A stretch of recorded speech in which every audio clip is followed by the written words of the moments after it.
वसा येथे विहिरीत बुडून युवकाचा मृत्यू। ग्रामस्थ महसूल व अग्निशामक दलाच्या शर्थीच्या प्रयत्नानंतर दुपारी सापडला मृतदेह।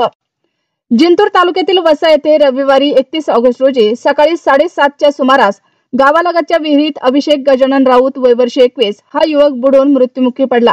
काही तास चाललेल्या शोध मोहिमेनंतर अखेर दुपारी 2च्या सुमारास त्याचा मृतदेह सापडला। या घटनेमुळे वसा परिसरात शोककळा पसरली आहे। मिळालेल्या माहितीनुसार गावातील काही मुले गावालगतच्या विहिरीत पोहण्यासाठी गेले होते। त्यावेळी अभिषेक राऊत हाही त्यांच्या सोबत होता। पोहत असताना तो अचानक खोल पाण्यात गेला व बुडाला।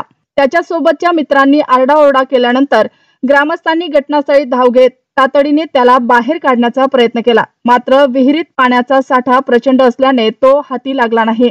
दरम्यान घटनेची माहिती मिळताच महसूल विभागाचे तलाठी अनिल राठोड तसेच अग्निशामक दलाचे जवान पी राठोड, मोहम्मद शफी, रोहित जाधव, सिद्धार्थ भवाळ, नितीन राठोड, अनिल राठोड, सखाराम घुगे यांचे पथक घटनास्थळी दाखल झाले। त्यांनी नारायण ताठे, अजय सातव, देविदास राऊत, पिंटू पाटील, रामा मगर व इतर ग्रामस्थांच्या सहकार्याने तातडीने शोध मोहीम सुरू केली। विहिरीतील पाणी 5 मोटर पंपाच्या सहाय्याने बाहेर काढण्यात आले। जवळपास 7 तासांच्या प्रयत्नानंतर अखेर दुपारी 2च्या सुमारास अभिषेक राऊत याचा मृतदेह सापडला। या घटनेची माहिती होताच पोलीस प्रशासनाने देखील घटनास्थळी भेट दिली।